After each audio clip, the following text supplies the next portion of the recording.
merujuk dari ayat 17 sampai Recording in 33. progress. Dan saya tidak pakai gerakan. Ayah bunda dengerin, nikmatin. Nggak usah pakai gerakan juga. Mudah-mudahan yang sudah hafal, sudah tahu artinya, bisa meresapi. أعوذ بالله من الشيطان الرجيم. بسم الله الرحمن الرحيم. إنا بلوناهم كما بلونا أصحاب الجنة إذ أقسموا ليصرمنها مصبحين ولا يستثنون وطاف عليها طائف من ربك وهم نائمون فأصبحت كالصريم فتنادوا مصبحين أن اغدوا على حرثكم إن كنتم صارمين فانطلقوا وهم يتخافتون ألا يدخلنها اليوم عليكم مسكين وغدوا على حرد قادرين فلما رأوها قالوا إنا لضالون بل نحن محرومون قال أوسطهم ألم أكن لكم لولا تسبحون قالوا سبحان ربنا إنا كنا ظالمين فأقبل بعضهم على بعض يتلاومون قالوا يا ويلنا إنا كنا طاغين عسى ربنا أن يبدلنا خيرا منها إنا إلى ربنا راغبون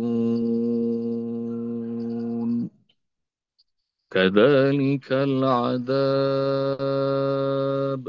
ولعذاب الآخرة أكبر لو كانوا يعلمون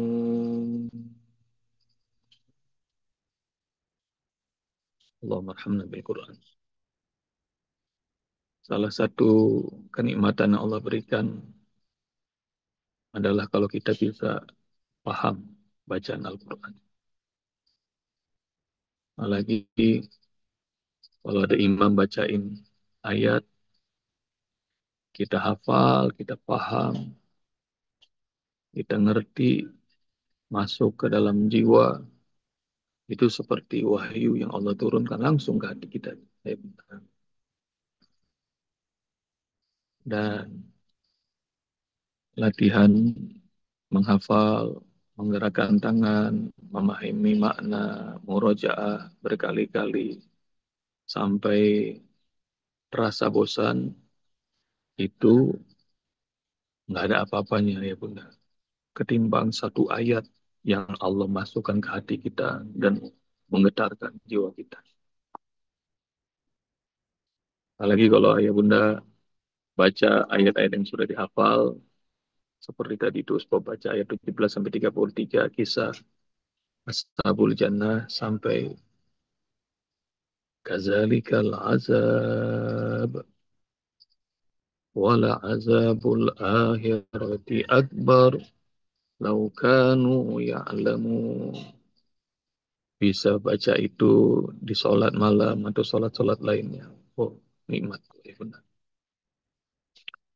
Hafal, paham, ngerti, ngerasuk ke jiwa, udah dahsyat banget dah. Jadi semua lelah, capek, bosan, hilang. Kalau satu ayat aja, Allah getarkan hati kita. Dan mudah-mudahan ayah bunda sekarang sudah mulai bisa ngerasain ayat-ayat yang kalau dibaca bisa ngeraba, artinya ini.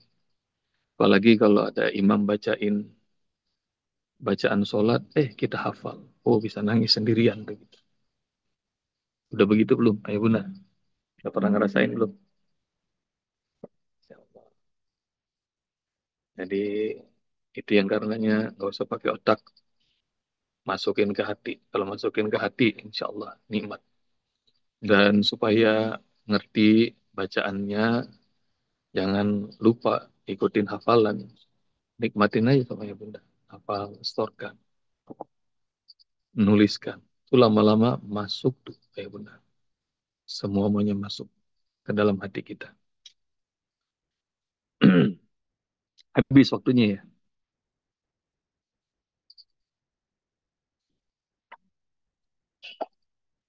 Kazalikal azab. Itulah azab.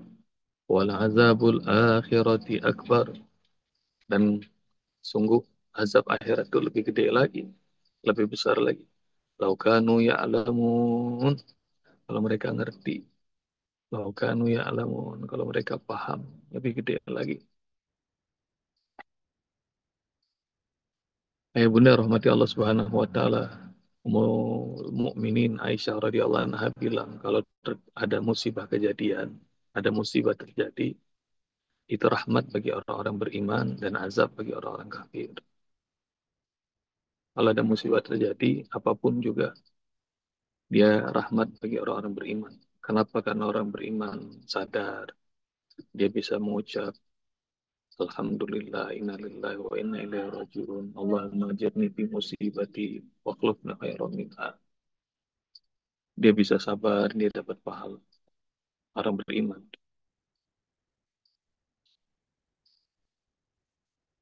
Dia masih punya harapan-harapannya Allah. Orang beriman. Kalau dia tertimpa musibah, rahmat malah. Dapat banyak. Tapi buat orang kafir, musibah itu azab. Buat mereka yang tidak beriman sama Allah, nggak percaya sama janji-janji Allah dan Rasulnya, kalau dikasih tahu malah ngelawan, paling sotoy, paling tahu sendiri. Begitu ada kejadian tuh kan, baru ngerti.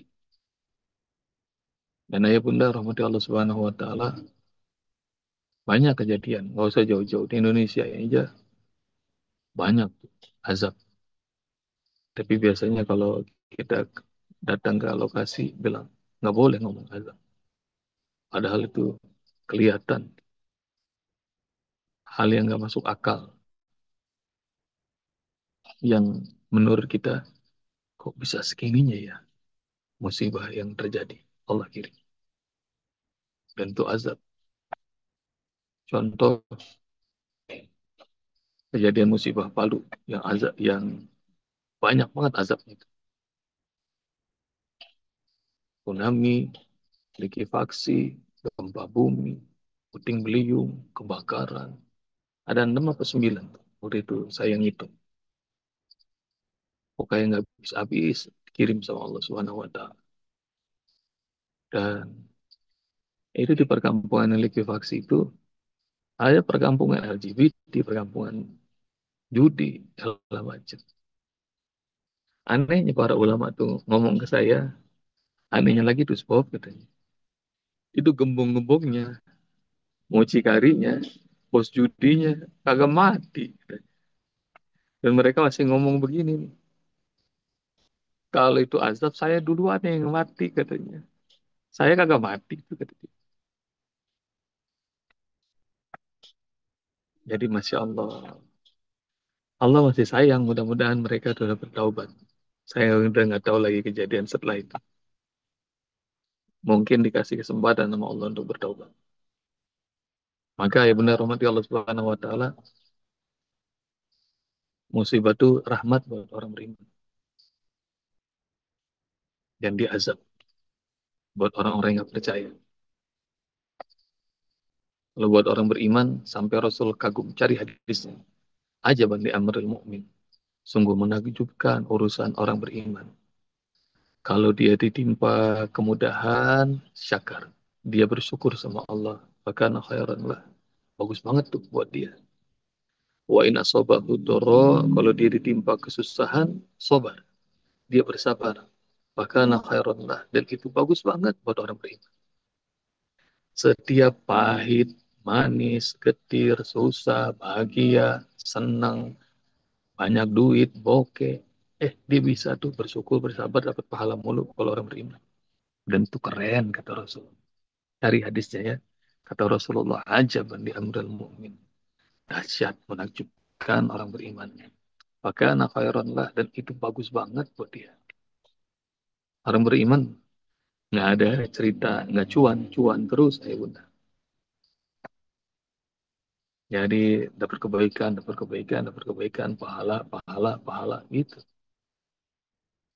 Sementara orang yang merugi itu, dia kira dia sudah melakukan hal banyak, tapi nggak dapat apa-apa. Itu merugi. Dan itu azab. Sama seperti pemilik kebun. Sama seperti pemilik kebun. Dia kira dia bakal panen, nggak dapat apa-apa. Ayah bunda sudah tahu belum? Tiga golongan yang Allah masukkan ke neraka pertama-tama. Didatangkan orang yang syahid, mati syahid di jalan Allah. Lalu kemudian diberitahukan tentang semua kebaikan-kebaikannya. Lalu kemudian dia ditanya, apa yang membuat kamu layak masuk surga? Dan dia bilang, aku mati di jalan ya Allah syahid. Dan Allah bilang, kazab, kau dusta. Engkau berjihad karena pengen dapat pujian. Bukan karena aku. Maka dia dilemparkan neraka. Lalu diterangkan, ahli Quran.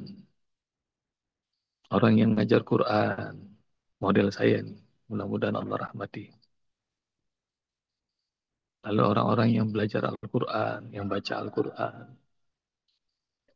Lalu kemudian diingatkan lagi semua kebaikan-kebaikannya karena rajin belajar dan mengajarkan Al-Quran.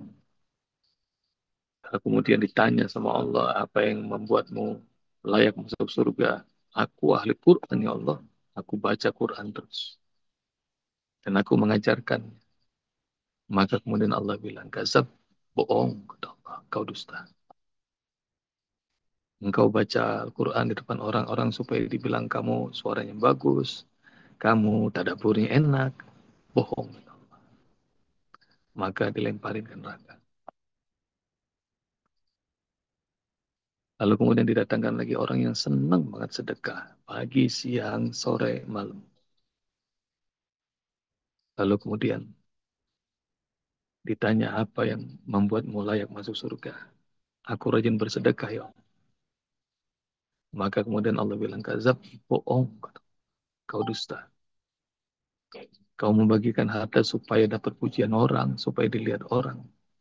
Dan dilemparin ke neraka. Ya bunda, tolong cari ya hadis ini. Hadis Qudsi. Mungkin kalian pernah dengar. Atau kalau belum pernah dengar, baca nih hadis ini. Apa yang pengen saya sampaikan, ayah bunda, dalam melakukan amal soleh, bahkan yang hebat-hebat, jihad, mati syahid di jalan Allah. Capek, ngapal Quran, ngajar Quran, sering bersedekah, belum tentu dapat ridho Allah. Kalau hatinya tidak karena Allah. Karena itu ayah bunda, beresin. Harus punya kompas hati yang benar. Semua yang kita lakukan harus karena Allah. Kenapa? Karena nanti ini kazalikal azab. Rugi, nggak dapat apa-apa.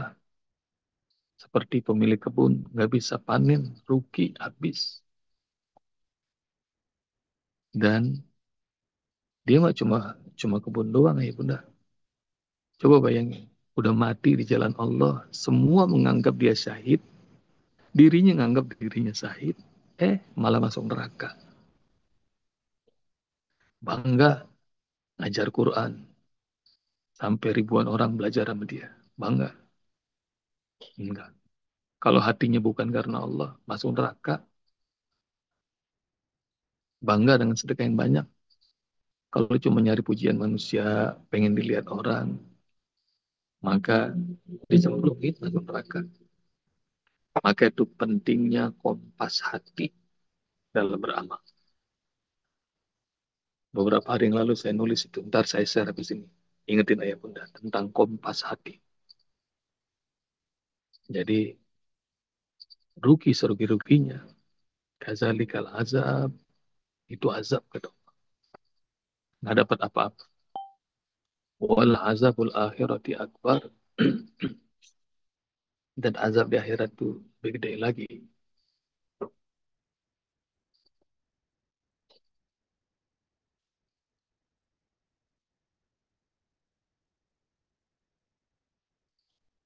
Ayah bunda belajar nabung, belajar investasi. Ada guru-guru investasi yang sudah menjadi bilioner dolar di dunia ini. Yang paling mahal dalam urusan nabung dan investasi itu adalah waktu. Makin lama ditabungnya, maka dia akan menjadi snowball effect. Dia efek snowball itu apa namanya? Ini ngomong bahasa Inggris bisa, bahasa Indonesianya susah. Bola salju. Bola salju gelinding, awalnya kecil, terus makin gede, makin gede, makin gede. Tergantung berapa lamanya kita nabung, maka dia akan jadi snowball effect yang gede. Salah satu manusia yang duitnya paling banyak di dunia ini namanya Warren Buffett. Ada yang bacanya Buffett, ada yang bacanya Buffett, terserah lah. Orang ini, ayah bunda dari 11 tahun udah nabung. Sekarang usianya udah 95 kalau nggak salah. Jadi dia nabung tuh udah 80-an tahun. Jadi orang terkaya. Konsep itu juga sama bahwa di akhirat itu semua energi akan membesar, ya bunda. Semua energi akan membesar. Energi kebaikan akan membesar. Energi keburukan akan membesar. Kenapa? Karena lama. Kalau saya bilang Warren Buffett itu nabung dari usia 11 sampai usia 90-an sekarang, duitnya banyak banget. Maka ini ada hadis dari Rasulullah SAW, nanti cari sama ya bunda. Siapa yang bersedekah meskipun satu biji korma dari harta yang baik, Allah menerimanya dengan tangan kanan. Ayu Rabbi Rahman. Dan Allah tumbuhkan tuh satu biji korma itu. Hatta takun mislul jabal. Hingga sedekah yang satu biji korma itu sebesar gunung, kata Rasulullah. Efek sedekah satu biji korma bisa Allah tumbuhkan sebesar gunung. Kapan didapatinya? Entar di akhirat. Kenapa? Karena tadi itu nabung 80 tahun aja, Warren Buffett termasuk orang terkaya di dunia. Nabungnya 80 tahun. Kebayang nggak sama ya bunda? Kalau kita punya tabungan amal, Allah nggak bayarnya di dunia. Bayarnya di akhirat. Ntar kita dikaget-kagetin semua. Pahalanya gede banget, banyak banget, besar. Nah itu yang disebut wal adzabul akhirati akbar. Dan azab akhirat itu lebih gede lagi. Kau bisa mungkin luput dari hukuman Allah di dunia. Pengadilan di dunia malah membelamu dan membenarkanmu. Tapi kalau kejahatanmu tidak terbalas di sini, oh di sana kata Allah akbar, lebih gede lagi.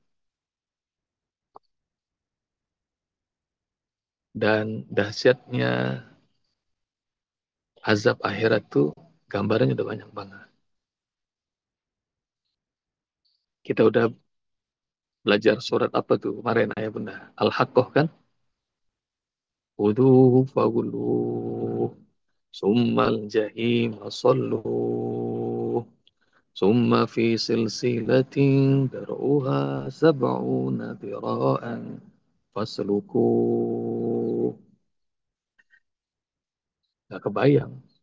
Maka itu hukum kekekalan energi ayah bunda. Di dunia mereka rugi, di akhirat mereka rugi. Enak jadi orang beriman. Kalau orang beriman, minta taubat, minta ampun. Langsung keburukan, jadi kebaikan. Mudah-mudahan nanti kita di akhirat nggak nyobain berbagai macam siksa neraka. Semoga Allah selamatkan kita semua dan keluarga yang kita cintai. Allah sayangi semua umat Muhammad SAW. Nggak ada yang masuk neraka. Mudah-mudahan langsung pada surga. Dan itu janjinya Allah kepada Rasulullah. Ini kebahagiaan mudah-mudahan membuat kita bahagia di pagi hari ini. Janjinya Allah kepada Rasulullah tidak ada satupun umat lain masuk surga sebelum seluruh umatmu Muhammad masuk surga.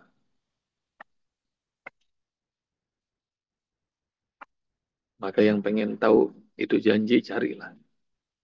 Itu dalam tafsir surat Ad-Duha ayat 5. Wala sawfa yu'tika rabbuka fatardo. Itu hadisnya nanti ada. Tidak ada satupun umat lain akan masuk surga kecuali seluruh umatmu Muhammad masuk surga. Jadi setelah umat Muhammad semuanya masuk surga, nah, boleh umat lain. Jadi alhamdulillah kalau kata Bunda kasih ya kita nih yang pesek-pesek, yang pendek-pendek, yang jelek-jelek, yang ilmunya cuma segini doang, ibadahnya pas-pasan. Alhamdulillah jadi tamu VVIP, jadi kesayangan Rasul dan jadi tamu VVIP di surga Allah Subhanahu wa taala. Duluan, masuk duluan. Amin. Lalu kanu ya'lamun.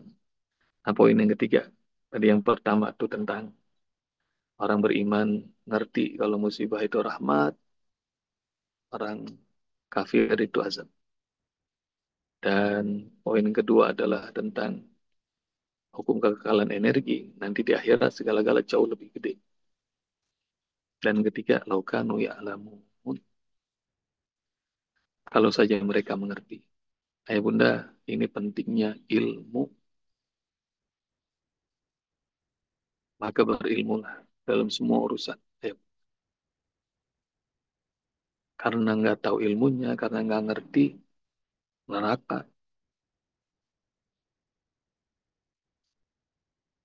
Maka asal semua ada amalan yang dikasih, ada nasihat yang didengarkan, segala macam hal yang menurut kita baik, benar-benar baik. Apalagi sekarang ya bunda, di media sosial tuh banyak sekali tuh konten-konten isinya AI semua, yang isinya provokatif, yang isinya siapa yang mengamalkan ini, maka rezekinya bakal Allah bukakan itu di hari ini. Banyak tuh model kayak gitu.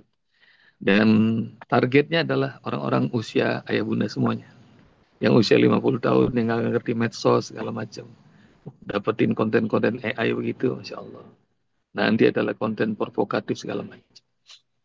Pesan Usbok, ilmu, laukanu ya alamun.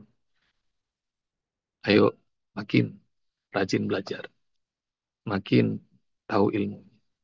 Belajar, belajar apapun. Ayo bunda. Jadi pelajari hal yang belum kita tahu. Atau yang sudah tahu, belajar lagi, belajar lagi, belajar lagi. Biasakan tradisi keilmuan di keluarga kita ya bunda. Ayah bunda yang nggak rajin baca, ayo mulai rajin baca. Yang belum rajin nulis, nah nulis. Sekarang udah mulai pada rajin nulis. Dan tulisannya bagus-bagus, Masya Allah. Dan sekarang lebih kerennya lagi, kalau nulis ayatnya muncul, hadisnya muncul. Keren-keren lah pokoknya. Ini tim 11 kayaknya lagi pada bingung nih ngeditnya karena terlalu canggih nulis-nulisnya itu. Insya Allah. Jadi pesan yang terakhir, berilmu, benar. Harus punya ilmu dalam semua urusan. Dan bikin tempe goreng aja, yang tahu ilmunya sama yang nggak tahu ilmunya, ya beda jauh. Padahal sama-sama tempe. Singkong crispy apa enggak, nih jagoannya Bunda Nana nih. Urusan singkong goreng, ilmu sama yang nggak pakai ilmu, ketahuan tuh. Ini singkong masih keras banget nih. Ada singkong yang crispy banget, enak. Ilmu.